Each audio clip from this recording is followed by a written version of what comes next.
Hello, all, and welcome back to another episode of On the Road with Vincent. Now, this is going to be a bit of a different type of episode. I'm kind of filming this on the fly as I've been pretty busy here the last few days editing a few other videos, so I kind of had to throw this one together. But I'm going to be using some old footage that I've had lying around unreleased for the last 10 years, so I hope that you enjoy that. Today, we'll be exploring a local landmark, Bull Mountain, and the area surrounding it. We'll also learn some history of the mountain and talk about this area's more infamous past, to where many people have even called this mountain cursed. So sit back, and I hope you enjoy this rather informative episode of On the Road with Vincent.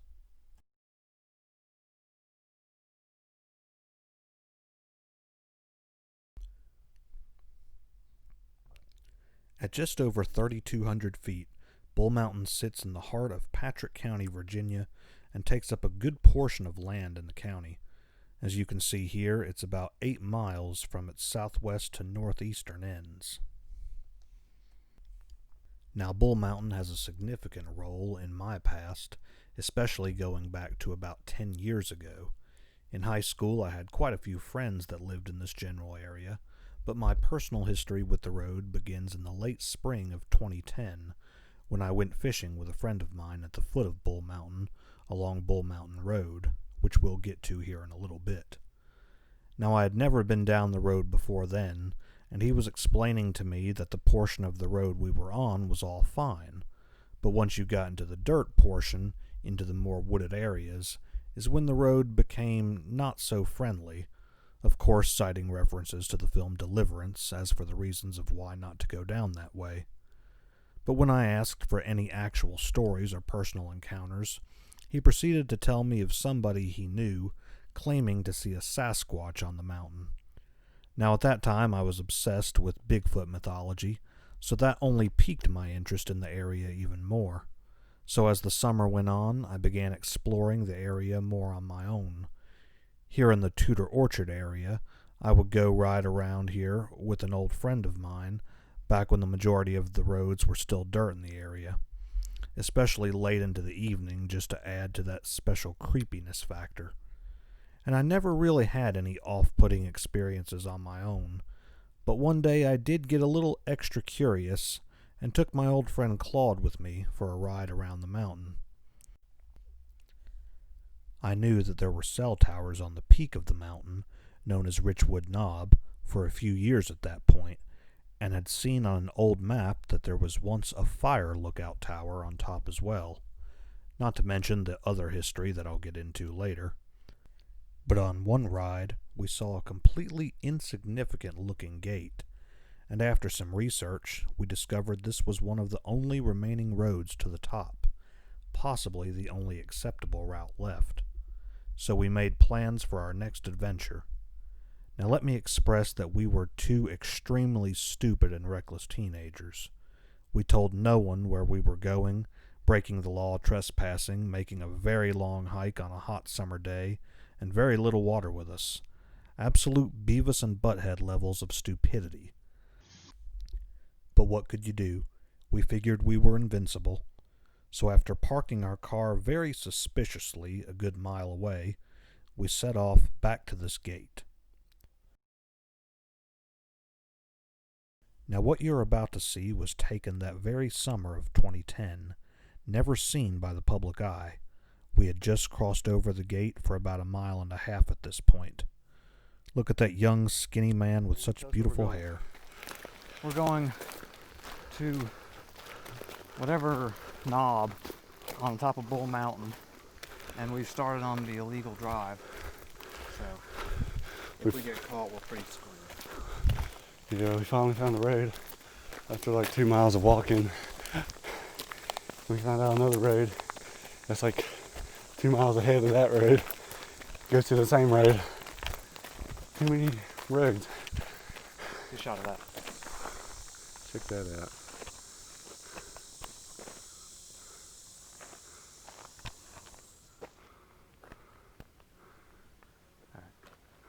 All right. Okay.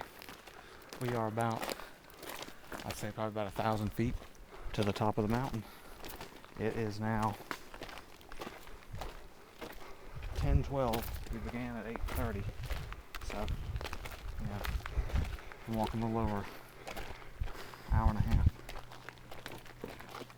And we're finally there. Finally.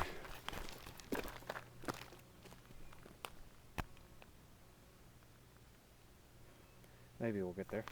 Maybe. You see it coming? Yeah. I'm shut off. Now, to explain what was going on here, on this map you can see this little green dot. This is where we were at this point, with less than a quarter mile left in the road to Richwood Knob. Now, I was not able to capture this on camera, unfortunately, but right after this, what we were hearing in the woods was a rather massive black bear that crossed right in front of us just a few seconds later. And it did, of course, run the other way, but that shook us up enough because we were so far away, with no possible help to get to us, that we just stalled there for a good hour before we eventually continued our journey to the peak of Bull Mountain. We have finally reached our destination. A good amount of time too. Yeah. Now it's making our way back down the mountain and dodging the bear. So, yeah. What time was it? What time was it? It's about 10:30 or something. Now, this was an interesting find, I thought. At the top of the mountain is a sign commemorating all the fire tower watchmen throughout the years in Patrick County. You could see the old fire tower in the previous shot that has now been converted into a cell tower of sorts. Now back onto Tudor Orchard Road, we can see a couple of pretty decent-sized hogs here right on the side of the road, with a couple of other barnyard critters. So if you are in this area, do take it easy driving through this stretch. And I do want to reiterate, if you are in this area, please just stay on the state roads. Don't trespass onto private property. If my story of a bear encounter isn't enough to deter you from trespassing here, please also be advised that this mountain in the past years has essentially become a rattlesnake sanctuary and is pretty much now the rattlesnake capital of the county.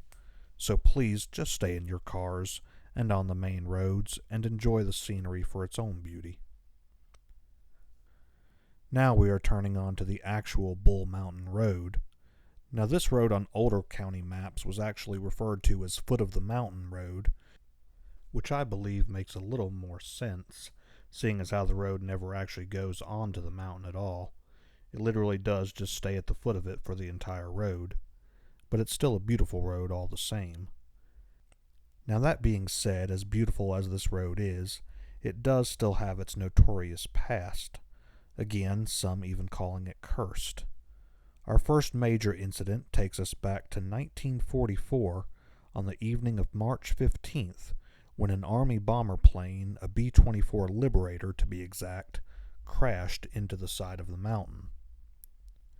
Now these photos here show the wreckage on the morning after the crash. The plane hit about a half-mile south of the fire tower that we previously saw and carved a 300-yard path through the trees as it plowed through the side of the mountain, only 50 feet from clearing the top of the ridge. Now I thought I would read just a little of this newspaper article from that day, just because of how gruesome and descriptive it is. Much different than anything you would read in a newspaper now. It reads, Stewart, Virginia, March 16th. A big Army bomber, apparently lost over the rugged Blue Ridge Highlands, crashed into the side of Bull Mountain near here last night at 10:40 p.m., carrying 12 crew members to their instant death. The bomber was a 4-engine plane out of Charleston, South Carolina Air Base. Mountaineers who reached the scene of the crash counted for themselves 12 bodies blackened and seared by the exploding fuel tanks as the machine crashed. Early this afternoon, the charred bodies were being brought back to Stewart, a distance of about 5 miles, where highly commissioned Army men from Greensboro and Winston-Salem made notes on the disaster and heard from eyewitnesses from which the official chronicle of another wartime disaster will be built. The impact caused gasoline tanks to explode, causing a miniature forest fire, which was being controlled by a large group of volunteer firefighters this morning. Many from the sparsely inhabited region gathered to lend what aid they could last night, but there was great difficulty in fighting a way through the crags, clefts, and the underbrush to reach the blazing funeral pyre of the victims. Whether all of the victims were army men or others could not be immediately determined. Those first returning from the scene said that the bodies were seared and blackened, also that their identification discs had been burned off. Now the full article is 3 pages long, so I'll leave it with that. It was later determined that the men were on a point-to-point training mission, 2 of the points being the towns of Mount Airy and Madison, North Carolina. The pilot, Second Lieutenant Gilbert Phelps, was a resident of Elkin, North Carolina, just south of Mount Airy.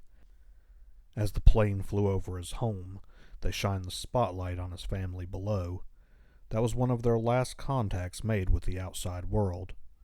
Somewhere en route from Mount Airy to Madison, the crew got lost, and at some point they drifted northward. Residents in Stewart heard the plane circling low overhead, most likely trying to find the town name, which was usually painted atop certain buildings at that time. It's also speculated they could have mistaken the Mayo River for the Dan River, as it was custom to follow rivers for guidance then. Both would have taken them to the same area, but through different terrains. By the time they realized their mistake, it was too late. Now, legend is, if you're around the mountain at night and turn your radio to a vacant frequency, you'll hear cries of a plane in distress, or sometimes disembodied voices screaming for help on the mountain. That being said, Claude and I did hear strange voices that day, but I think it's more likely they were just echoing from miles away in the hills below. Now here I just thought I'd share this picture of Claude from that day to show how much has grown up along this fenced area. You once could see Richwood Knob from the road here, and now it's covered with brush. Let's take a better look, though. Now, it's probably not wise to fly my drone here in the rain, but I do this for you all. Now, as we approach the mountain, you can just barely make out the towers on Richwood Knob here on the upper right side of the screen. And as I mentioned, the plane crashed right about a half-mile south of the towers here, almost missing the mountain with just about another 50 feet left to climb. Now, as you can see, though, the mountain is much higher than the foothills surrounding it, and it is not connected to the rest of the Blue Ridge Mountain chain. The average elevation surrounding this freestanding mountain is between 1,500 and 1,600 feet, whereas the peak of Bull Mountain is just over 3,200 feet. So one could see how at that time, if you were lost in a plane with equipment issues, it could be very easy to mistake your path in the night and plunge right into the mountainside. But this was not an isolated incident.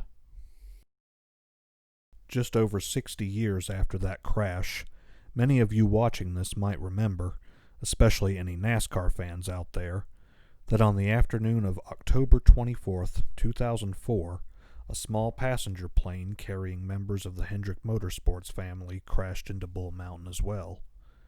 The plane left Concord, North Carolina at noon, bound for the Martinsville Speedway in Martinsville, Virginia, to catch that day's NASCAR event. At around 3 p.m., the plane was reported missing. Soon 911 was called, and a Civil Air Patrol team was searching the Bull Mountain area when the wreckage was discovered.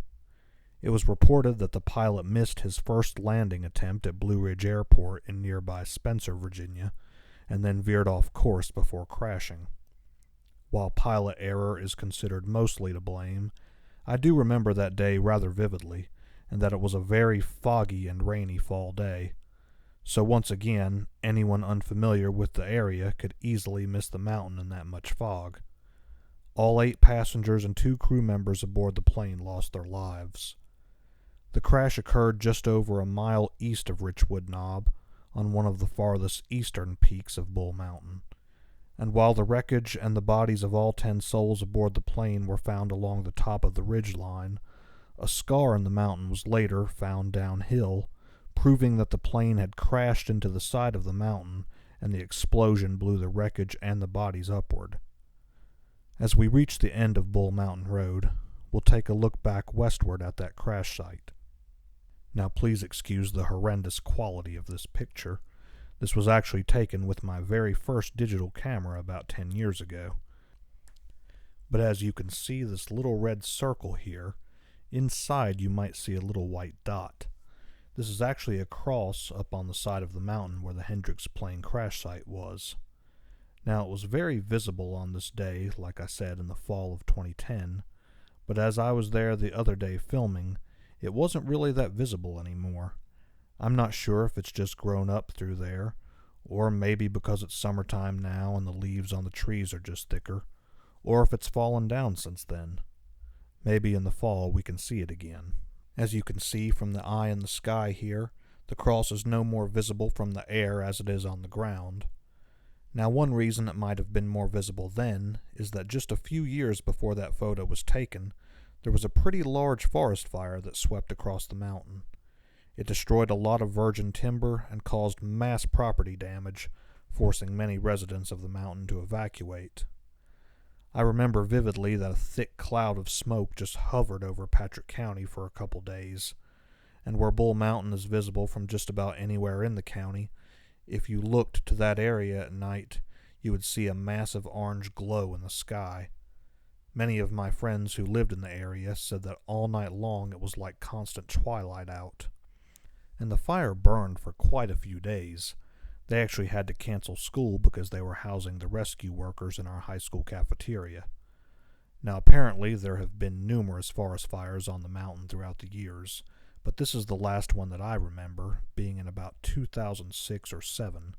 I can't remember the exact year, but I suppose the numerous fires also lead to the tales of the mountain being cursed. And here is just one more photo of Bull Mountain, towering above Patrick County in all its beauty and infamy. Now one last thing I wanted to mention in this video is still along Bull Mountain, here in the Polebridge Creek area.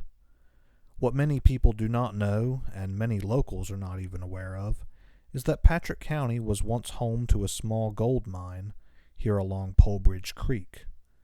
Now I'm not sure the actual scale of this mining operation, or when it even closed down. I know it was started sometime in the mid-1950s, but did not last long at all. From what I've discovered though in certain records I've found, is that it was somewhere right around this dirt road here. I'm not sure if they were just panning gold out of the creek, or they were digging it from the rock in the mountainside, but all I do remember is that it actually cost them more to keep the operation running than the amount of gold that they were actually taking out of the mine. So that is why it ultimately closed soon after. I do hope that you've enjoyed this episode of On the Road with Vincent, and that you enjoyed seeing Claude and I in our much younger days. If you liked this video, definitely give a thumbs up, and if you would like me to return here at any point to do a ghost or Sasquatch hunting expedition, or even just for more information, please leave a comment down below.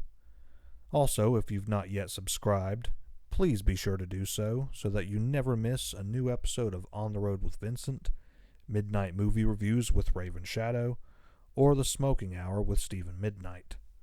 This, of course, has been Vincent Rains. I thank you all for watching, and I'll see you all next time.